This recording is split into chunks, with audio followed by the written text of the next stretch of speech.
Ambassador Nirupama Rao, Excellencies, distinguished guests, friends, thank you for joining us this afternoon for what I'm talk that I'm particularly looking forward to, entitled Liminal India, a reading from the Jungle Book of Global Politics Today. I'm delighted on behalf of the Institute of South Asian Studies to welcome Ambassador Nirupama Rao, welcome her to give this talk, although we've already welcomed her as a visiting part of our institute as part of the family, and we will be happy to host her again next year as well. And I won't say very much about the talk, except to say that I'm particularly struck by two words or phrases here: liminal and Jungle Book. Of course, Jungle Book, global politics. And I mean, apart from being an interesting title, it opens up a lot of things to imagine and think about as well. I mean, if we just start with the Jungle Book of global politics, for those who've read the Jungle Book, there are multiple ways to read Kipling's writings. One of them being that there is a little bit of a political jostling going on in the text as well. And I think it's an interesting analogy for how entities grapple with in multiple contexts playing out, but also multiple alignments that are playing out as well. And as we all know, the international order is in flux. Multilateralism and multilateral institutions are being challenged, and the world seems to be heading towards hedging and bilateralism and perhaps minilateralism as well. We're witnessing a stage of US-China related tensions and competition where we have a lot of uncertainty about which ways things are going to play out as well. So I think the Jungle Book analogy is very interesting here. The other, of course, is liminality, or liminal here, but if we extend the concept to liminality, and for those who've read their anthropology, liminality refers to a stage of intermediate stage as rituals play out, and there's a potential of change in the way entity conceives of itself. And of course, for those who are familiar with post-colonial theory, liminality refers to a stage at which a sort of transformation of discursive power occurs as well. So I'm particularly interested to hear more on how India is situated in this terms of a liminal stage in the Jungle Book of global politics. I'll stop commenting there, and I'll maybe chip in with comments, questions at the end. Except to say that, as we think about how India is poised to negotiate its position, be it economically, be it politically, or be it even in terms of soft power, both regionally and globally, I think we could have no one better than Ambassador Rao to discuss these topics and to engage us in our questions as well. So for those of you who may not be familiar with all the things that Ambassador has done, let me just give you a very brief snippet. Ambassador Nirupama Rao is a distinguished diplomat and academic. Currently, and we are very delighted that she's currently a distinguished visiting research fellow at ISES itself. She has served as India's Foreign Secretary from 2009 to 2011 and held key diplomatic roles, including as High Commissioner to Sri Lanka and Ambassador to China and the United States, and I might add, becoming the first Indian woman to do so. Specializing in India's neighborhood policy and India-China relations, Ambassador Rao also pioneered the use of social media in foreign policy. Post-retirement, he has taught at various top universities like Brown and Columbia, and has been a fellow at leading institutes such as the Wilson Center and the India-China Institute, and now ISES as well. Ambassador Rao is the author of The Fractured Himalaya, India, Tibet, China, 1949 to 1962, and Rain Rising, and has contributed essays to notable publications. He's also the founder trustee of the South Asian Symphony Foundation, actively involved in various boards, including the Indian Institute of Science and the International Crisis Group. She has significant social media following and has been interviewed by many global news outlets. It is my pleasure now to hand the floor to Ambassador Rao. Rao. Thank you very much, Iqbal, and good afternoon, friends. And I'd like to call you dreamers and trailblazers also, because I think the title, to those of you who are intrigued by my choice of what I'm going to speak today, I hope you will find what I have to say of interest and relevance.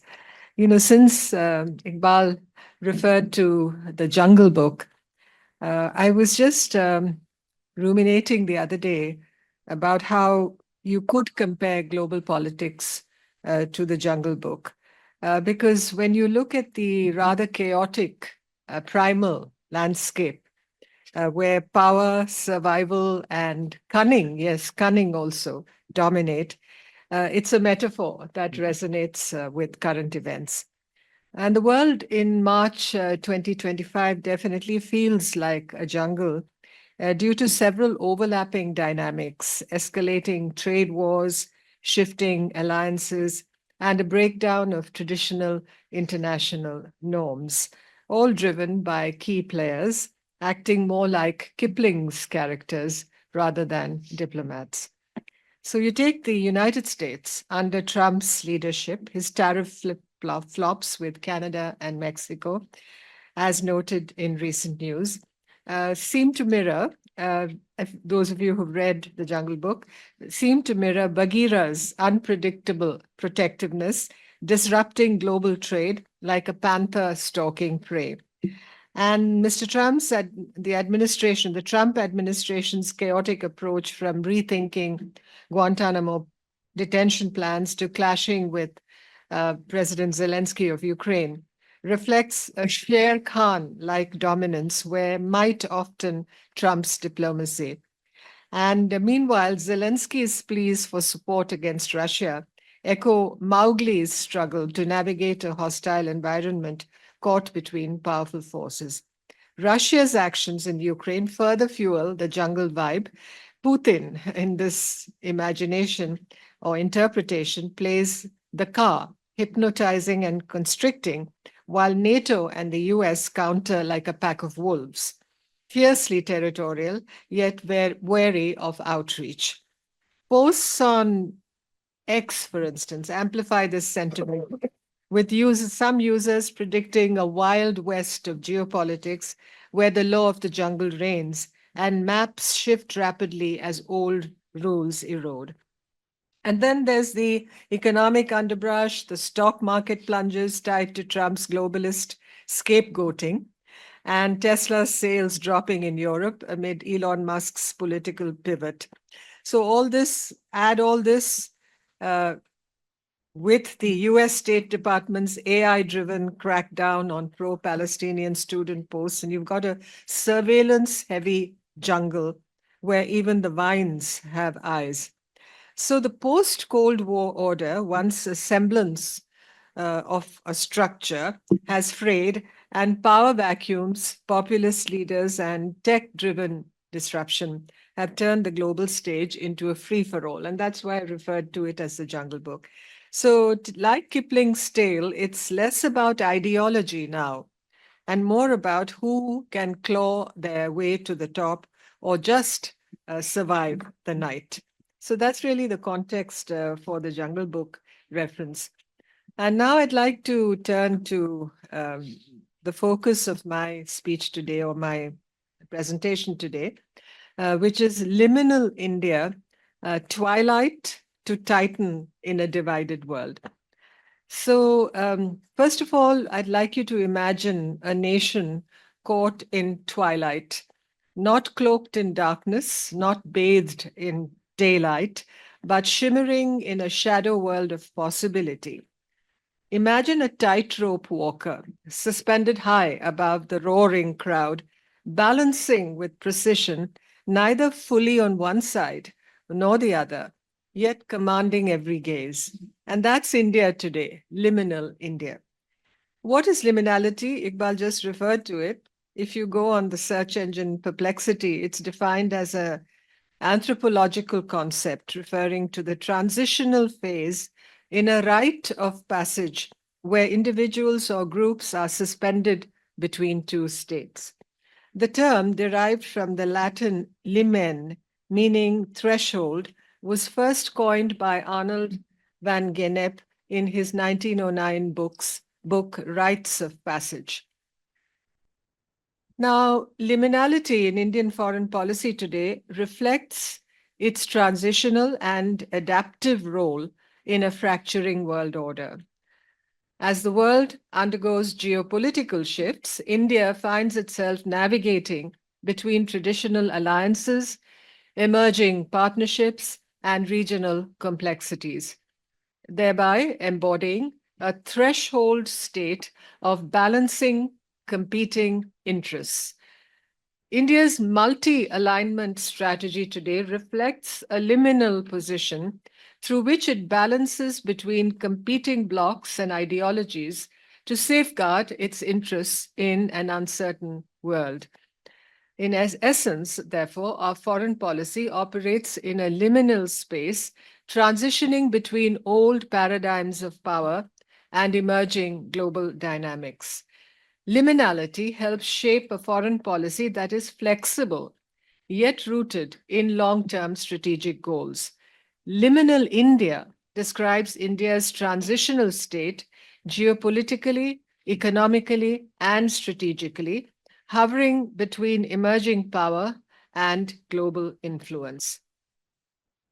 Therefore, liminality in essence means standing at a threshold positioned between worlds, and India embodies this transition. Geopolitically, it's a bridge between power blocks. Economically, it's a paradox, simultaneously a tech hub and an agrarian backbone. Strategically, it's a force that wields influence without domination. Now, why does this matter? Because India, from this in-between space, has the potential to lead the global south, navigate superpower tensions, and redefine global order. It's neither fully aligned nor entirely unaligned. It bends without breaking, engages without surrendering. And that might just be the key to thriving in a Jungle Book world. In the Indo-Pacific, its Andaman Islands stand watch. In South Asia, it wrestles rivals. Across the globe, it straddles east and west. And today, March 20th, we're in a multipolar maze where the US, China, and Russia may seek to carve spheres of influence like the 19th century reborn. India's twilight, in fact, mirrors the young United States after 1783, a nation on the cusp, teetering with promise. The world order is unraveling. Power struggles between the US and China, climate disasters rewriting maps, trade wars redrawing alliances. In this fractured landscape, India's liminality isn't just an accident of geography or history. It's a deliberate choice, a strategy. Imagine the world split into spheres of influence, a US, China, Russia trinity, carving up the globe like the great game. The US holds the West, China grips East Asia, Russia rules its northern reach and casts a long shadow over a disoriented Europe. How does liminal India maneuver and navigate this fractured world? Through its fierce autonomy and growing muscle? Will it linger in shadows or burst forth with strength and credibility? Will it join alliances or stand alone? What marks its rise? I won't drown you in statistics. Instead, let me take you into India's story through real moments, human experiences, and the crossroads where diplomacy, ambition, and pragmatism meet. We'll explore why India's geopolitical, economic, and strategic liminality isn't just an observation. It could be a revolution in the making. Geopolitical liminality. Let's step into India's twilight zone. Zoom to South Asia. India's the giant here, a $3.9 trillion US dollar GDP, towers over Pakistan's $340 billion US dollars, for instance.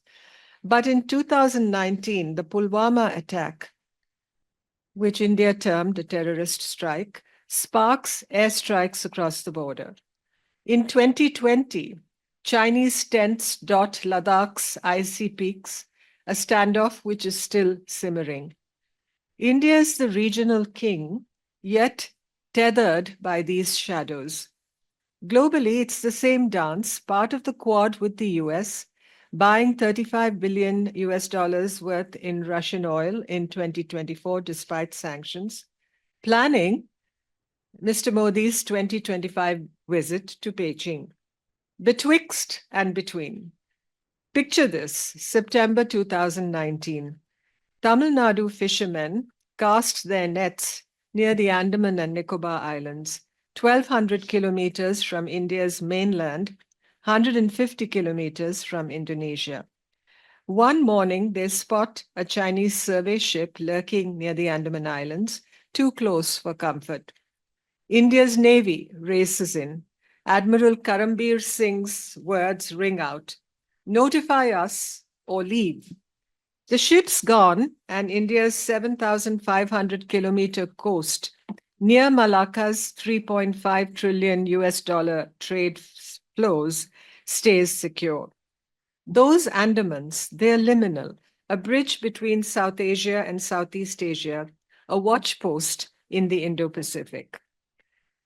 Now, a Ladakhi shepherd in 2020 stumbles upon Chinese tents pitched in India's territory.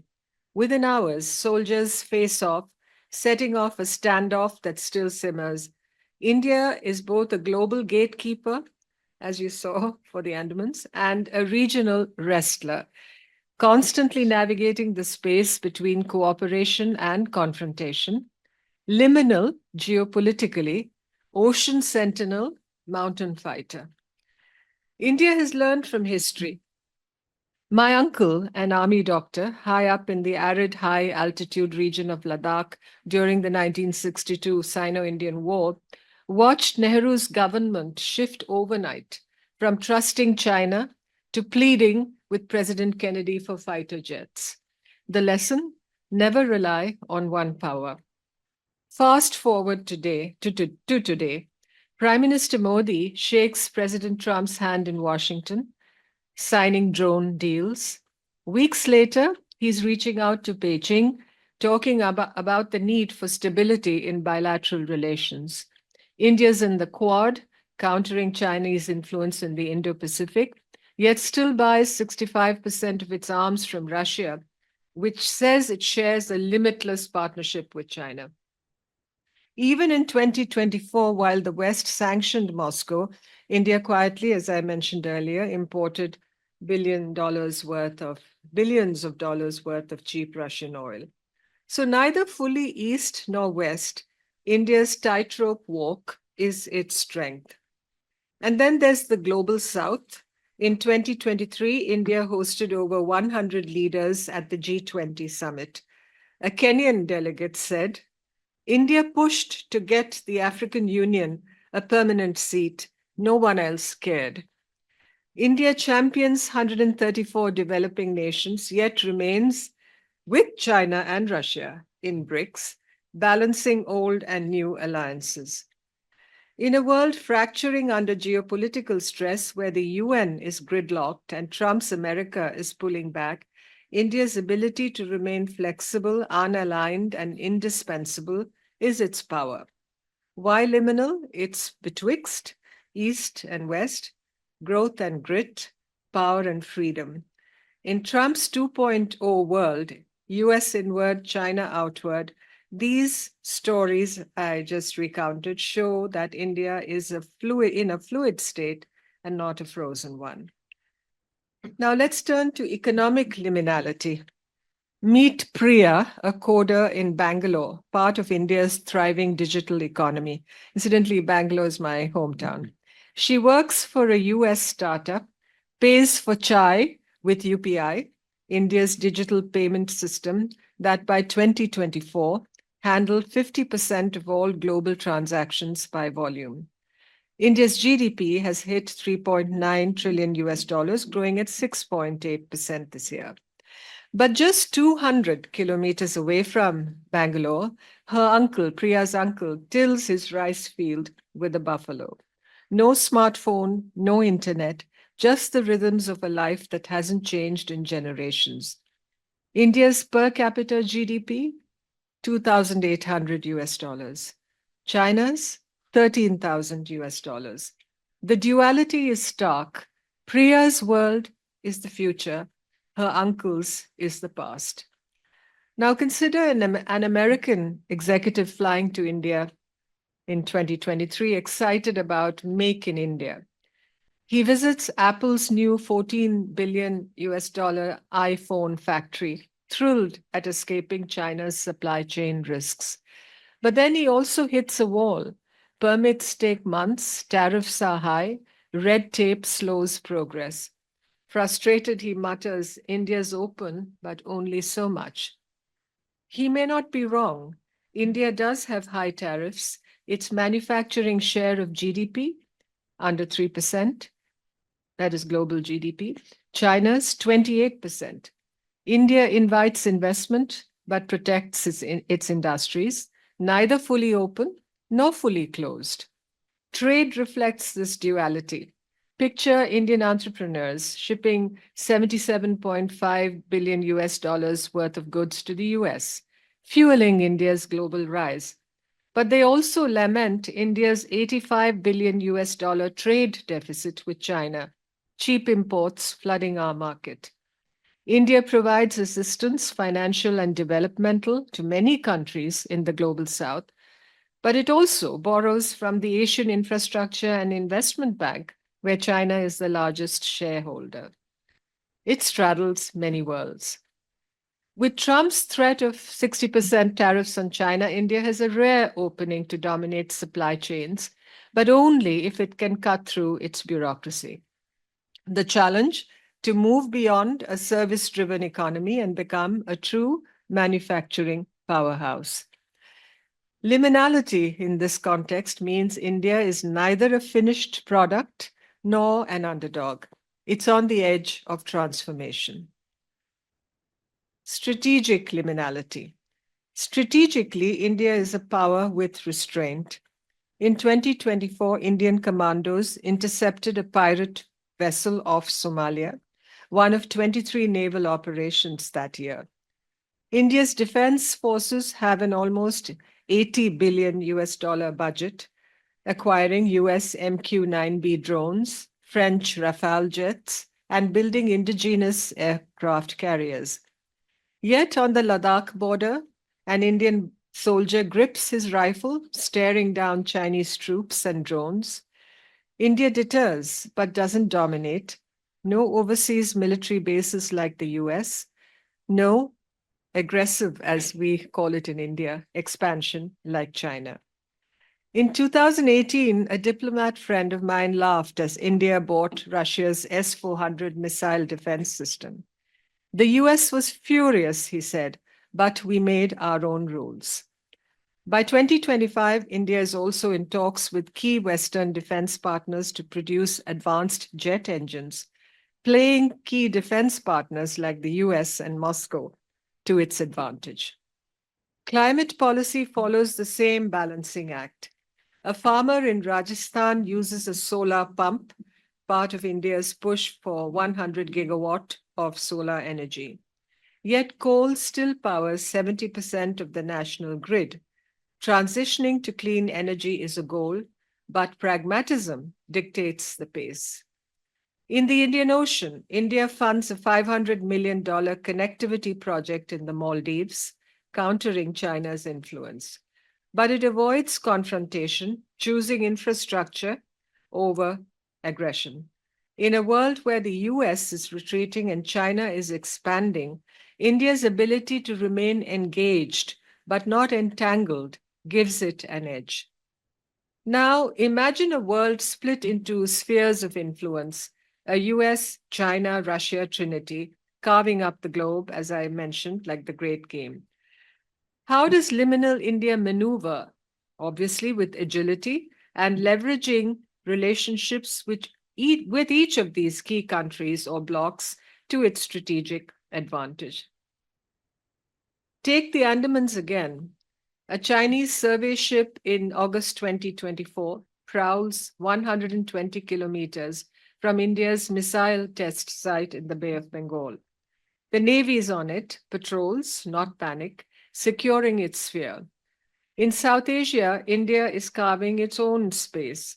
$4 billion in aid to Sri Lanka in 2022 counters China's Hambantota port, while $11 billion in trade flowed to Bangladesh in 2024.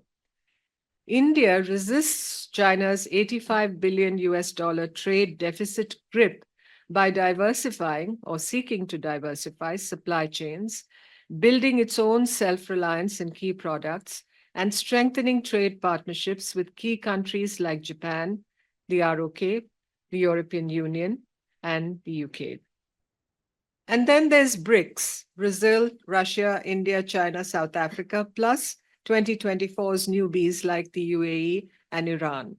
Together, they are 37% of global GDP, $27 trillion, outranking the G7.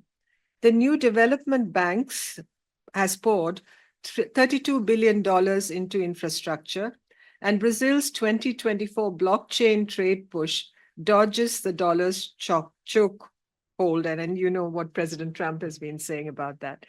India's autonomy thrives here, balancing BRICS with US tech, not bowing to any Trinity sphere. It's like the US's 1823 Monroe Doctrine, claiming a space without the might to enforce it yet. India's twilight therefore bends, it doesn't break. So, friends, why does liminality matter? Geopolitically, India is the fisherman and the shepherd, guarding the seas, watching its borders, leading the global south while staying unaligned. Economically, it is Priya and her uncle, on the cutting edge of tech, yet rooted in an agrarian past. Strategically, it is the commando and the diplomat, powerful yet restrained, engaged but not overextended. In a world unraveling where the US and China are at odds and global trade is being rewritten, India's ability to stay adaptable is its superpower. It isn't just walking the tightrope, it's using it to shape the future. Particularly in the Indo-Pacific, I would say that India's liminal position amounts to it being a transitional in-between actor, geopolitically, economically, and strategically. And the Indo-Pacific, stretching from the eastern shores of Africa to the western coasts of the Americas, is a theater of US-China rivalry, maritime trade, 60% of global flows, and emerging security challenges. Here, India's liminality stems from its unique blend of influence and constraints, placing it on the threshold between being regional heavyweight and global contender, neither fully dominant nor peripheral. If you break this down, you see that India is, in geopolitical terms, a core Indo-Pacific player, and yet a nation tethered to South Asian complexities. Its 7,500-kilometer coastline and strategic outposts like the Andaman and Nicobar Islands near the Straits of Malacca position it as a guardian of vital sea lanes through which much of global trade has flowed in these years. India's role in the Quad also amplifies this. It counters China's assertiveness in the South China Sea and beyond. But yet this liminality includes within itself a dual focus. While India does project power eastward, it is in a sense bogged down westward, border tensions with China along the line of actual control, and the dispute with Pakistan over Kashmir. And these definitely divert important resources. India is neither a full maritime hegemon like the US with its 11 carriers, nor a bystander like smaller states, example Sri Lanka. India's betwixt status, Indo-Pacific pivot, yet a South Asian anchor, defines its geopolitical liminality, balancing global ambition with regional baggage. The same applies to economic liminality in the Indo-Pacific. I talked of India's GDP growth and the $3.9 trillion economy. It exports $45 billion to Southeast Asia and imports 5.2 million barrels of oil daily via Indian Ocean routes. The China Plus One shift should help India. You've seen Apple's 14 billion iPhone production in 2024. So if India is an alternative or is to become an alternative to Beijing's supply chain, it will be vital to a region producing 50% of global goods. But as I mentioned earlier, India is not yet a manufacturing titan, and it has to do much more to promote integration into Indo-Pacific trade networks. It's not a member of the RCEP, as you know. Yet it's a digital leader. I mentioned UPI, handling 50% of global payment volume, but 42% of its workforce farms, not fuels, industrial might. And India, therefore, is liminal here, an economic contender with one foot in modernity, another in development, neither fully rivaling China nor trailing ASEAN's tigers. And strategically, India's liminality in the Indo-Pacific lies in its potent but partial power today. Its navy is able to conduct, as I mentioned, anti-piracy operations. Its BrahMos missiles are well known to all of you. Its Agni 5 missile with its 5,000-kilometer range and nuclear submarines signal deterrence, especially against China's naval bases in Gwadar and Djibouti. But it's not a dominant force. It has only one active aircraft carrier, the INS Vikrant, to China's 3, and no overseas bases, as I mentioned, to match the US. So today, its military strength is liminal because it's a regional shield with global reach, but not a superpower. It tries to balance deterrence with restraint. So India is really a threshold country in the Indo-Pacific too, a liminal presence, geopolitically, economically, and strategically, as I've mentioned. So it's this in-betweenness that shapes its role in a Trump 2.0 world. This liminality has let India pivot because it's able to host Quad summits, patrol sea lanes, tries to lure manufacturing on the China +1 calculation. It's not the United States' deputy or China's main rival, just India on the edge. As I mentioned, the Tamil Nadu fisherman who spots a Chinese ship, how the Indian Navy responds. The ports still welcome ASEAN trade, and that's liminality, which is flexible, fluid, and yet formidable. So it's this duality that I wanted to bring out. Now, a question may be asked about liminality and strategic autonomy, I thought. So they're related but distinct concepts because while they overlap in India's context, they're not one and the same. And let's unpack this as it stands today.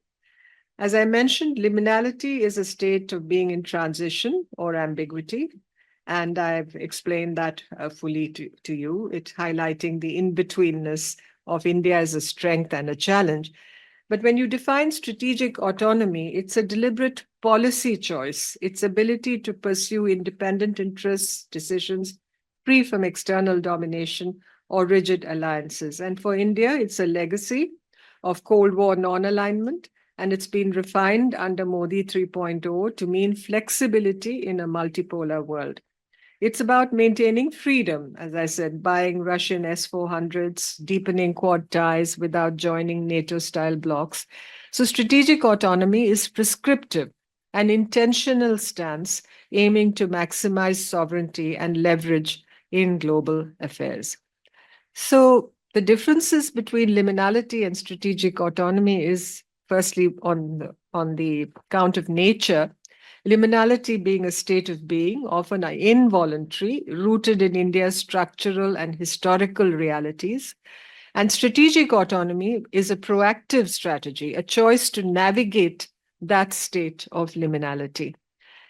In terms of scope, liminality spans geopolitics, economics, and strategy, India's entire identity. Strategic autonomy is narrower, I think, focused on foreign and defense policy, basically. And if you look at, Mr. Modi's Washington visit and his planned Beijing visit for I think it's for the SCO summit, but obviously he will have bilateral meetings with President Xi Jinping. Thirdly, on agency, liminality can imply passivity, India's caught between worlds by circumstance. Strategic autonomy demands agency, and India actively exploits that position. And that's how, you have the imports from Russia despite the sanctions. Lastly, on perception, liminality might frustrate allies. For example, the US grumbling about India's Russia ties. Strategic autonomy, I think, earns respect or suspicion as a calculated play. Example, China watching India's Quad moves. They're not identical, therefore, liminality and strategic autonomy, but they intertwine. India's liminality enables its strategic autonomy.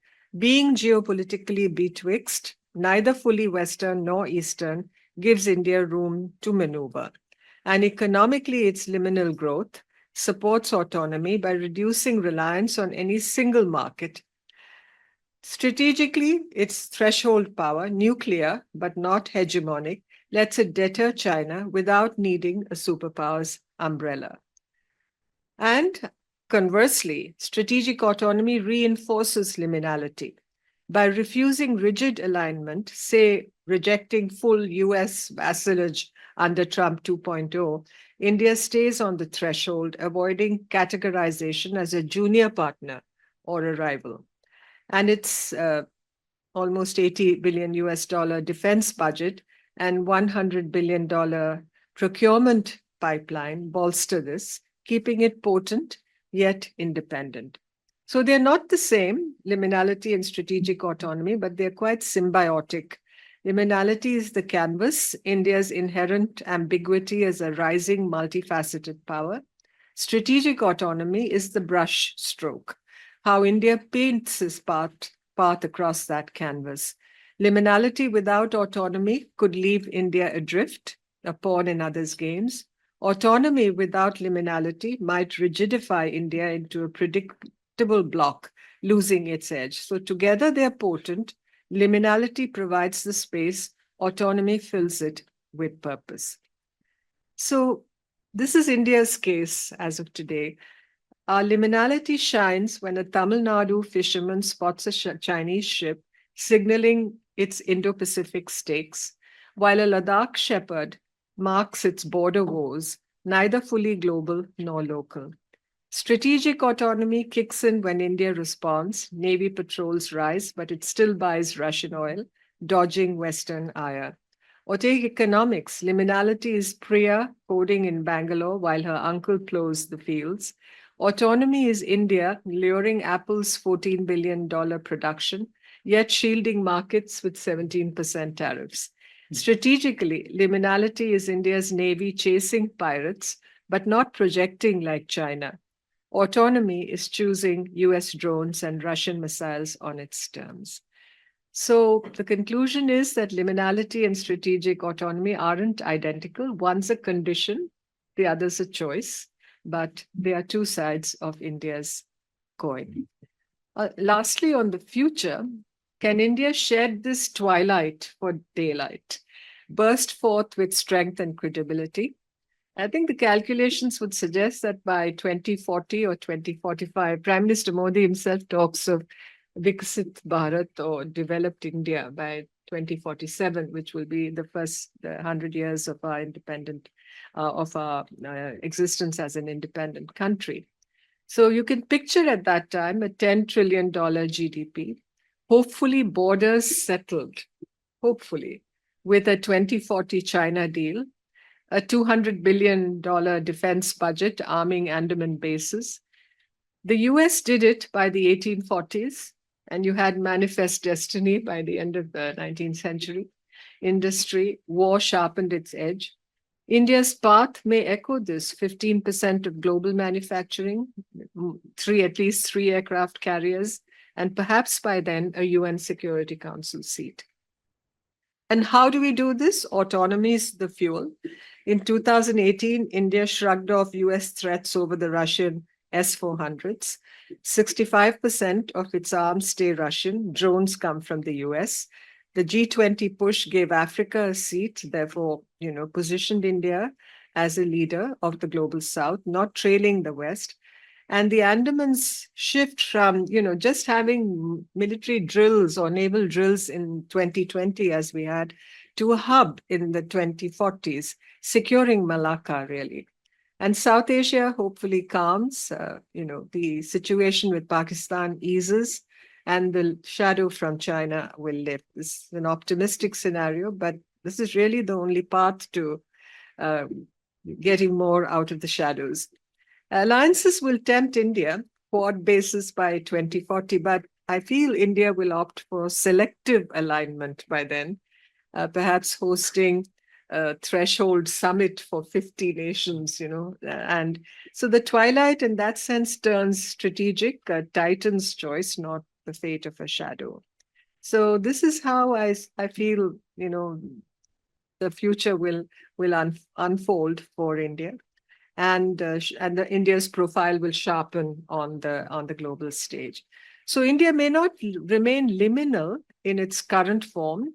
Its economic and military rise could sharpen its edges, but a kind of refined liminality will linger, rooted in versatility and duality. It's unlikely to join rigid alliances, favoring an evolved strategic autonomy that keeps it a pivotal independent player. As a leading power, India's hallmarks will blend hard power, economic and military, soft power, culture and diplomacy, and a liminal autonomous identity, neither fully north nor south, east, west nor east, but decisively India. By 2040, it could be less on the threshold and more the master of thresholds, shaping a multipolar world on its terms.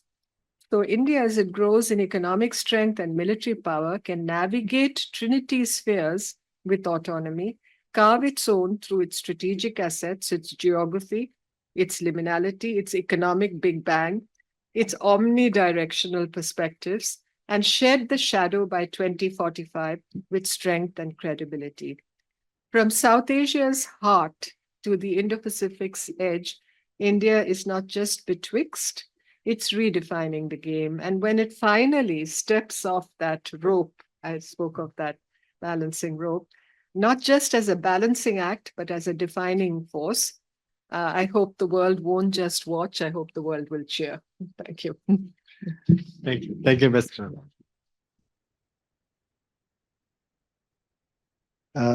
Ambassador, thank you for that rich and engaging talk. And you've thrown out a fair amount for us to think about, to chew on, and I'm sure you've simulated a number of questions and comments. I know I have a few, so, but let me just start with the ball rolling with the question, with something you ended on. There was a reference to soft power at the end.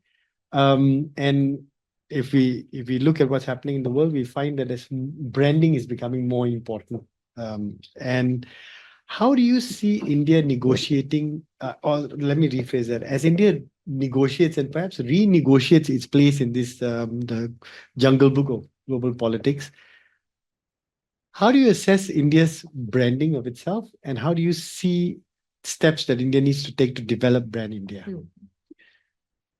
I think that would deserve a full discussion in many ways. I think it's going to be more and more important and crucial for India, if it has to punch according to its weight and punch above it, that it pays more attention to the deployment of soft power, because to its advantage, India has, this rich civilizational and cultural ethos that has defined it through millennia. It has been in many ways, like China is, a mother civilization for Asia. And that is obviously a starting point for the definition and the deployment of India's soft power today.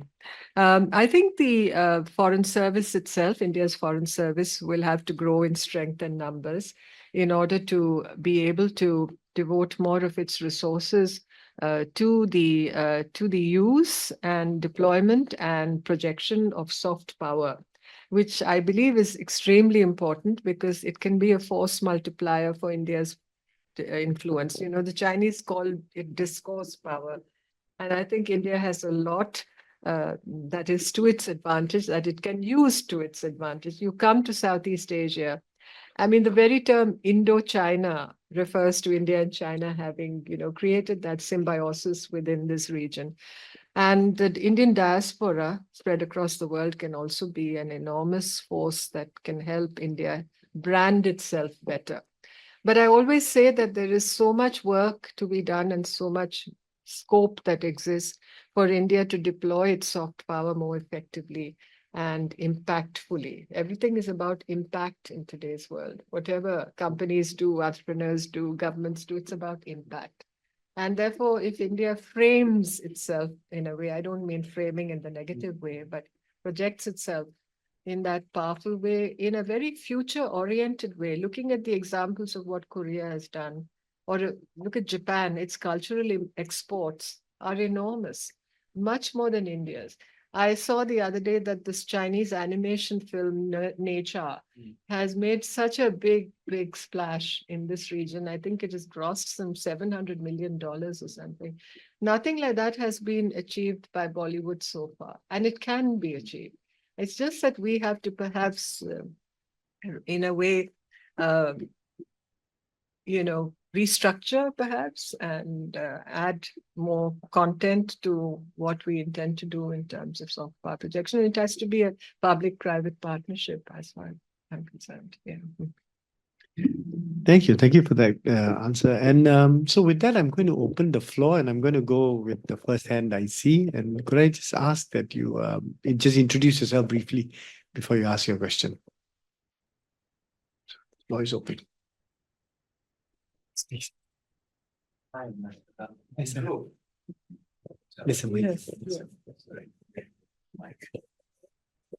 That was very, very nice. Thank you for sharing all that insight. I actually have a few different questions, so I'll just maybe touch on them and you can answer whichever one you'd like. And if other people have similar kind of questions, they can ask that as well. So I have a question regarding AI. AI, because we are a very population-rich country. And I can see for all the good things that AI is being discussed about, it's also going to have a very significant social impact in the next 5-7 years. In the context of India trying to employ millions of people and people coming out of college in particular, how does that going to kind of be shaped and how can we prepare ourselves around that? And related to that also, I don't know, I would like to hear if you think that we are on the right path in terms of where we've committed our resources on AI. Rather, should it be in the design phase if that's something that you have a view on, rather than what we are doing is the manufacturing part or something like that. So that's one AI question.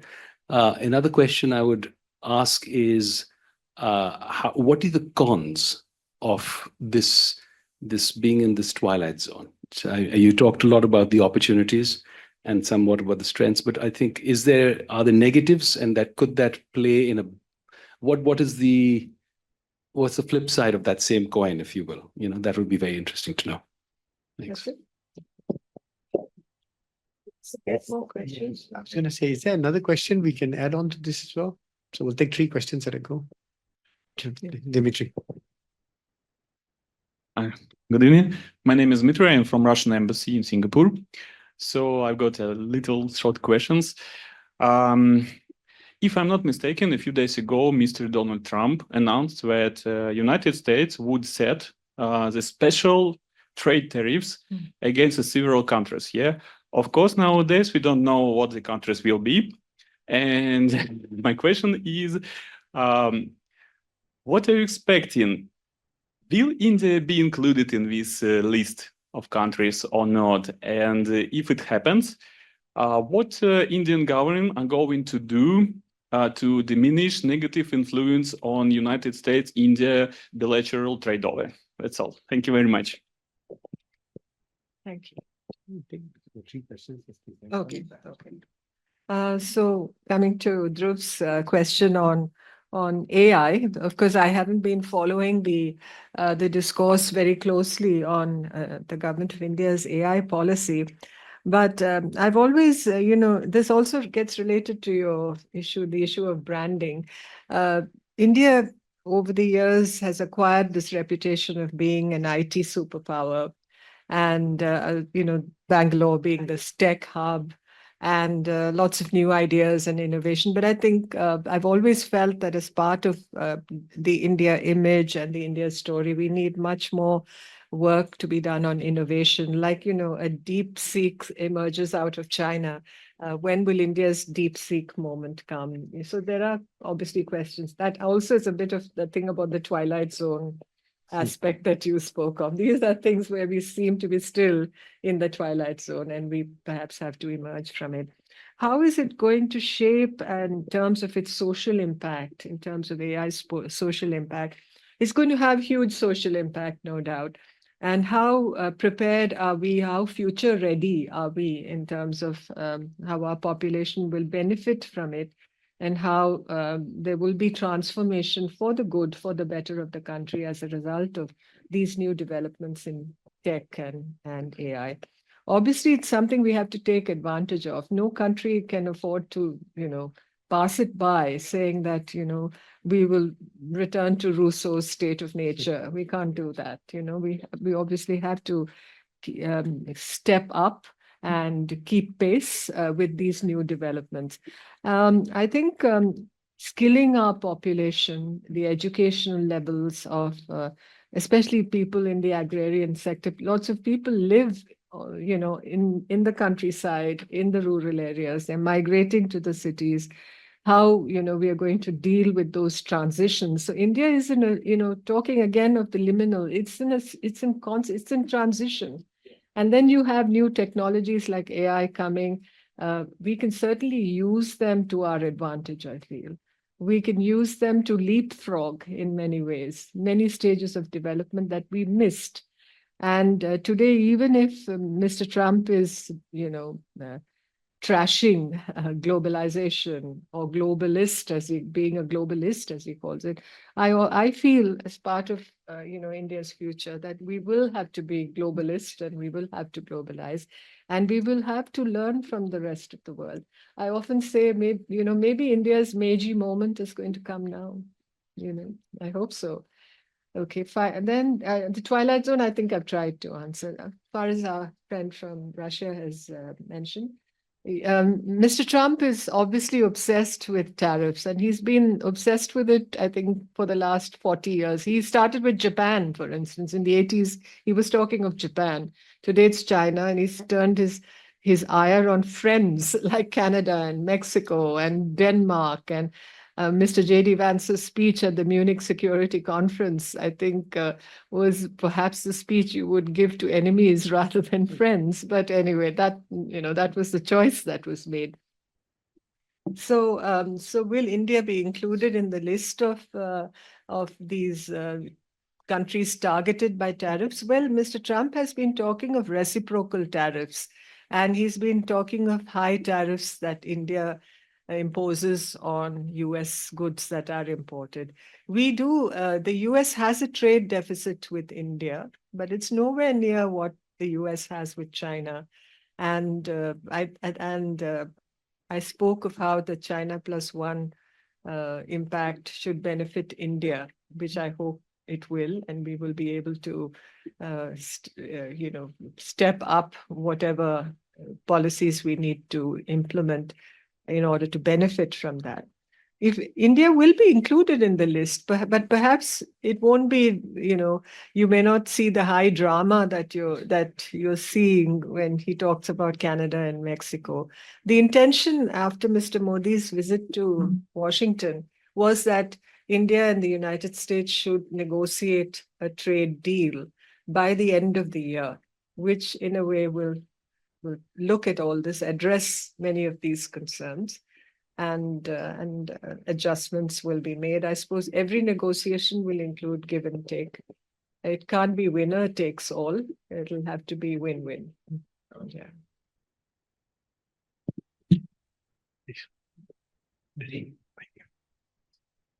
Good evening, ma'am.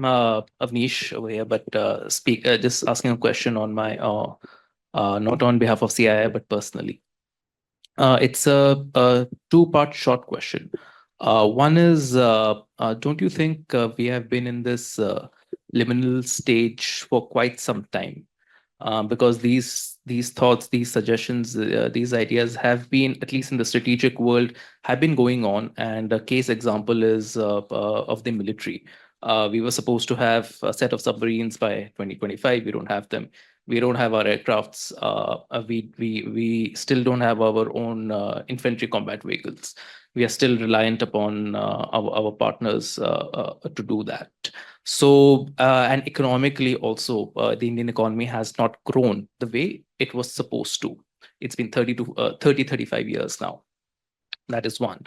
Two is on strategic autonomy. Uh, uh, I, uh, in my opinion, our India's strategic autonomy, we owe it a lot to the Russians because of the weapons that they provided in the early 80s and 90s. And because of that stockpile and technology that we have, we are able to exercise it within around the region. And similarly, in the last, of course, decade, we have worked very closely with the Americans on it. But again, over reliance on foreign technology for it. So as we look at 2047, and our own industrial capability is not at that level, we don't even find avenues where we see it'll go to that level. We'll still be reliant upon our partners. So how do we achieve that stage where India can still exercise its strategic autonomy, but in the same way, you're still reliant on our partners on it? Case in point is the drones also. I mean, sorry, the case in point is the S-400s. The S-400s were bought because they are good weapons, not because of anything else. They are good weapons. They compete with the THAAD system of the Americans. So India again has that choice because we are the only buyer in the country, in the world, where we buy at such scale.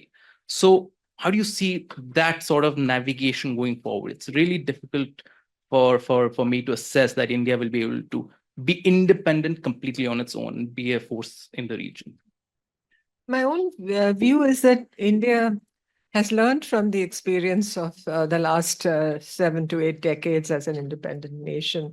Firstly, of course, that it has to achieve more self-reliance in defense production. And I think in the last 10 years or so, if I'm not mistaken, some progress has definitely been made. It hasn't been dramatic, but it certainly exists and has to be acknowledged. The second point is that I agree with you that strategic autonomy, as India grows and becomes an economically stronger country, a militarily more influential country, and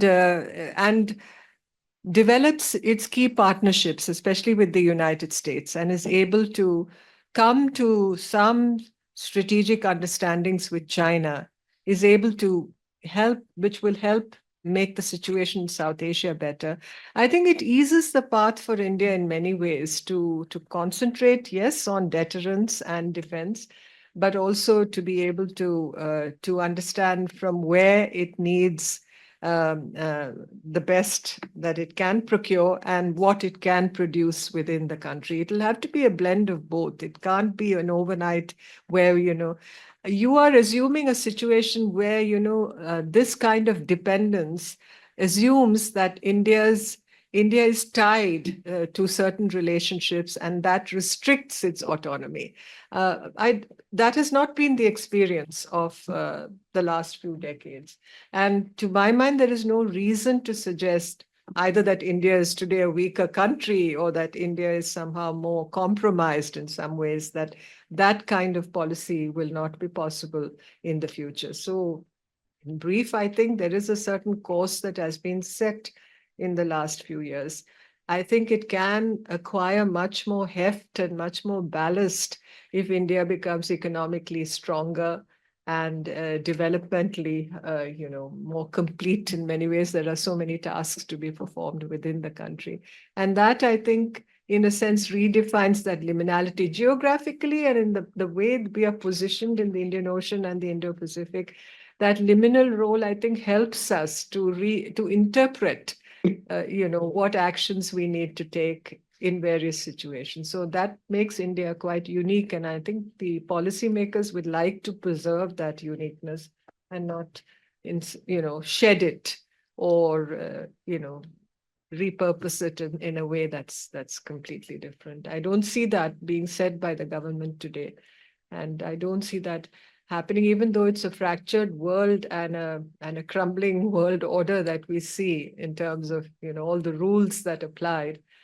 But India has friends, and there are still, I think, regions and groupings within the world that subscribe to that, those understandings. And I think we have to make our calculations based on that.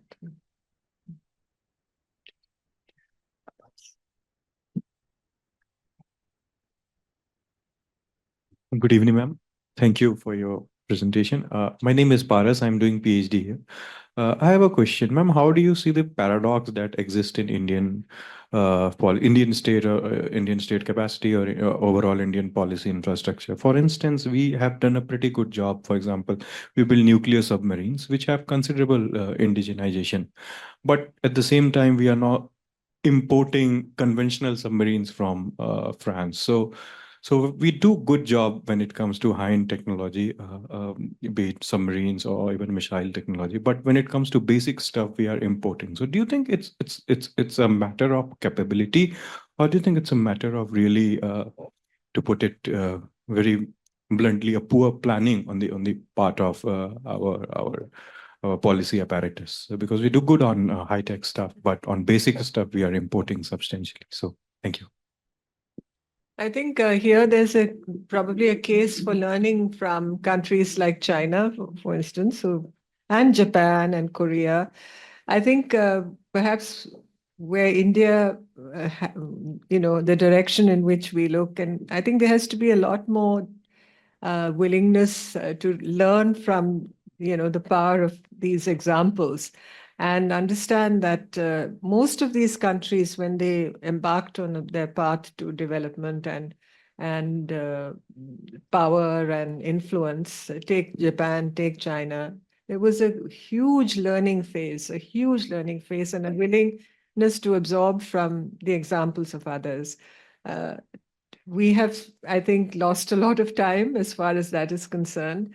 And yes, maybe there has to be a little more method, a little more planning, a little more anticipation of what our future needs are and how we are prepared to deal with those and meet those needs. So I think, yes, we have some learning to do in this regard, and there's no reason why we shouldn't be producing these basic articles and items that we require for our defense preparedness. So this planning of our defense production industry in the future, there's to be some degree of overhaul also in all that we've done before, and understanding why we haven't delivered on these fronts. So some serious introspection and rethinking obviously would be required. But I can't really answer that question. I'm perhaps somebody who's been in the DRDO or defense production would be in a better. But I think there has to be more integration, more coordination. I'm not decrying, the South Asian psychology, but this has to be integrated. It's something the East Asians have. And I think we have to learn from that. It's a lot of method, a lot of pragmatism, we perhaps have too many ideas which are being developed at the same time. There have to be very clear pathways in our thinking, I think.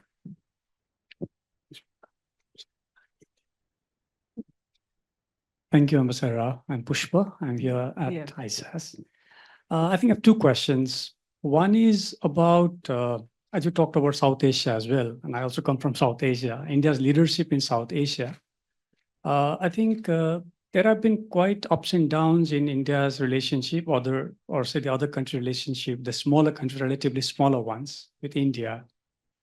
How do you see this going forward? Because even today, if you look at the relationship of like Nepal and India, it's at quite a downward phase.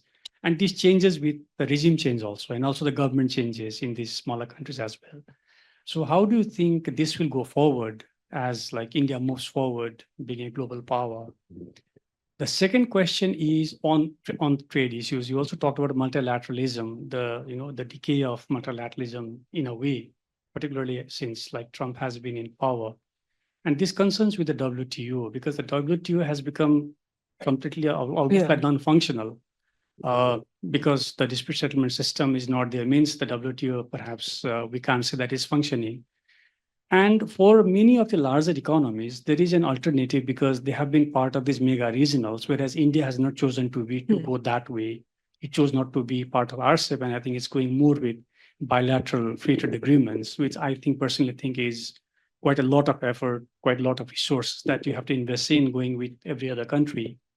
So if the way that the WTO is going on will continue, do you think India will continue to go with this bilateral kind of thing, or do you think India might think about joining some of these mega regionals or try to form some new ones? What would the way forward for India? Thank you.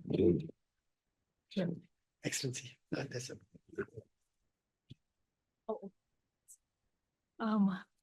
Thank you, Ambassador. So my name is Rabia and I'm the High Commissioner for Pakistan in Singapore. It's very enlightening to listen to all the contrast that about in India's ethos and going forward in conducting its foreign policy. Very short question. So basically, I feel that, India being in this liminal state and having strategic autonomy, it puts it in a unique position for a mediation role as well. So would just like your thoughts on, what role can India play between the ongoing conflict we see, so, Gaza, Russia-Ukraine conflict, because we've seen an emerging role of Saudi in playing a mediation role. So would just like your thoughts on that. Thank you. Thank you. Nice to see a woman head of mission. Thank you for being here. So to answer Pushpak's question, on South Asia, I'm a South Asianist. I feel very strongly that, as Lakshman Kadirgamar once noted, South Asia is an integer. We are meant to be more integrated, more interconnected, and more integrated in that sense of the word, without, abandoning the sovereignty of individual nations, of course, which is a very sensitive subject because, India is, in the Donald Trump sense of the word, really huge when it comes to South Asia. It kind of dominates, not in the hegemonic sense, but it really dominates in terms of its size and potential and its economy. And so that, I think, I know the impact it has on our neighbors, and it has created, there are several complexities that operate in this context. So how can we bring South Asia together despite the ups and downs in the relations that we have between individual South Asian countries and India? I think that was the question. I think the whole SAARC project, in many ways, has suffered a lot of retarding, let's say, and it has not delivered on the promise. And I have myself attended SAARC meetings, as Ambassador Karim must have, and have seen, the tortuous, and that's the title of his book also, the tortuous nature of just the discussion and the very, very slow and very minimal progress that we have made, even on most uncontroversial cooperation among South Asian countries. And that is really a tragedy. It's almost as if a curse that has descended on us and that we have not been able to shake off, really. It's a tragedy for the region. But on the other hand, regional cooperation in many areas, in many parts of the world, even when you look at Europe, and you look at Brexit, and you look at even ASEAN, and there are ups and downs everywhere. We're living in a world, I think, where nationalisms and individual countries are seeking to assert their own interests. Multilateralism has suffered as a result, and Mr. Trump, in many ways, is a manifestation of that spirit. It's not just that he has emerged out of the concrete jungle of New York and come into the White House. I think it was something that was brewing for a very, very long time and developing. So will SAARC ever rejuvenate itself? I really can't answer that question. But I think individually, relations between India and its South Asian neighbors can improve, can develop. And perhaps that is the path ultimately to better integration.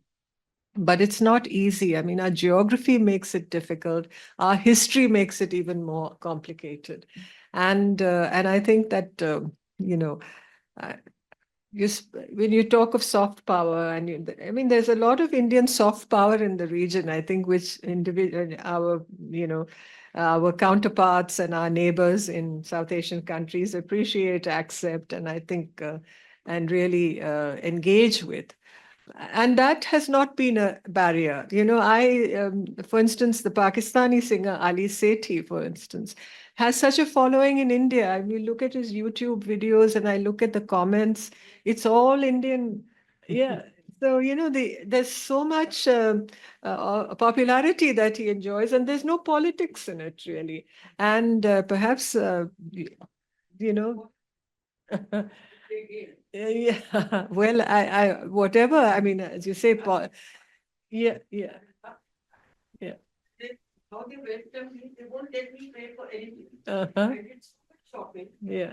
After my I think individually there are no hard feelings between people. I agree with you. But then politics, history, I mean, the trauma of partition, all that has not faded. Maybe in some future generation, things will be better. I can only say that. But between India and Nepal, for instance, there's no reason for conflict. There is really no reason for dispute. There's the China factor that plays a big role in South Asia today. I didn't mention it in my thing, but then, you know, it lurks everywhere. And for India, that becomes a kind of that's a constant, really, that we have to contend with when it comes to our relations with our neighbors. And we cannot stop our neighbors, obviously, from having relations with China. But that impacts us a great deal. There is an asymmetry of power between China and India, definitely. It's a huge asymmetry of power, and we acknowledge it in India. That is, but then there is also the proximity that all of our neighbors have to India, which they can never have with China, because it's just the way the region is. And I think that our neighbors, just as India also, have to strike that balance properly. And I think it can be managed, definitely, because there are no real, I mean, with India and Pakistan, yes, but there are otherwise with our other neighbors, there is no overhang of disputes that cannot be resolved, that have really resisted resolution. So Sri Lanka, Nepal, Bangladesh, of course, is in a different state today, in something that is certainly of concern, not only for Bangladesh, but also for all of us. We want good relations. We don't want suspicion and reduced trust quotient with countries like Bangladesh. I don't think either side can afford it. So, and mediation role, to answer your question, in Gaza or Russia, Ukraine. Well, at this moment, I think the situation in the Middle East and what is happening between the Palestinians and the Israelis and the role of the United States, and it's just too complicated. And of course, the Gulf states are also, they have their own, interests, the Arab countries, Israel's neighbors. It's all, it is a very complex mix of interests and rivalries and power politics that make it, I think, almost impossible for an outside power to come in to mediate unless it is invited by both sides. Otherwise, there's really no value to providing mediation advice or a role in that context. On Russia and Ukraine, I think Prime Minister Modi visited both countries and talked about the need for peace and that war is no solution. Today, of course, after the advent of the second Trump presidency, the United States is engaged in discussions with Russia, and Ukraine has been given, I mean, not a very pleasant dose of medicine, but there are discussions going on. What I had suggested recently in some other context was that if and when there is a ceasefire, maybe there is a role for a country like India, as there may be for Brazil and other, to provide peacekeeping forces in Ukraine, in the buffer zone or whatever they create after a ceasefire. Maybe that's one way to go. But mediation has not become an easy task now, unless you are directly you have a vested interest in that. I mean, we all have a vested interest for peace, definitely. But I think in the case of the Palestinians and the Israelis, it is the Arab countries that are the first line of countries that have a stake, have refugees, have Palestinian refugees, have witnessed the spillover of conflict and been affected by it. So I think they will play a role, as will the big powers like the United States. Even China has not been able to do anything really so far, although it has certainly made noises and tried to bring. There's been one or two meetings, but it's not been a distinct, well-defined mediation effort. On that note, unfortunately, I have to say that time is not a liminal concept. So we've gone over our designated time as well. But I know there are a couple of more questions, and I would encourage those who have those questions to come up and ask Unfortunately, but I have a board meeting which has already started. I have to get online to Bombay. So that I beg to be excused for that reason. No worries. Yeah. No worries. In fact, the two questions are from ISS staff. So they can email me also. Yes, certainly. I'll be willing to. So on that note, please join me to thank Ambassador Rao for the engaging session. Thank you. And thank you to everyone who's made it despite the weather that's out there. So drive home safe. Thank you so much again. It's like the Kerala monsoon. It's going to be like this for the next 2 days. Oh, 2 days more. yeah, that's right.